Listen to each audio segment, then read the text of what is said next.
আমি যদি মারাও যাই আপনারা পিছপা হবেন না, আপনারা এই আন্দোলনকে সফল করেই ছাড়বেন।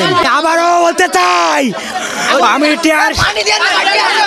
আমি টিয়ার সেল খেয়েও ক্যান্স হয়নি। আপনারা যারা সুস্থ আছেন আপনারা পিছপা হবেন না, আপনারা এই আন্দোলনকে সফল করুন।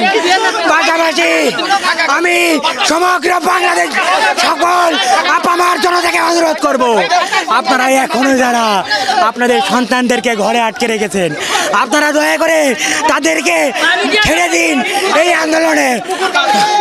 আন্দোলনে অংশগ্রহণ করতে দিন। মনে রাখবেন, আমরা যদি এই আন্দোলনে ব্যর্থ হই আগামীর বাংলাদেশ ব্যর্থ হবে। আপনারা ভাববেন না আমরা যদি ব্যর্থ হই সব কিছু ঠিকঠাক হয়ে যাবে। আমরা যদি আজ থেমে যাই, এই আন্দোলন যদি থেমে যায়, বাংলাদেশের স্বাধীনতা সার্বভৌমত্ব সব কিছু আমরা হারিয়ে ফেলবো।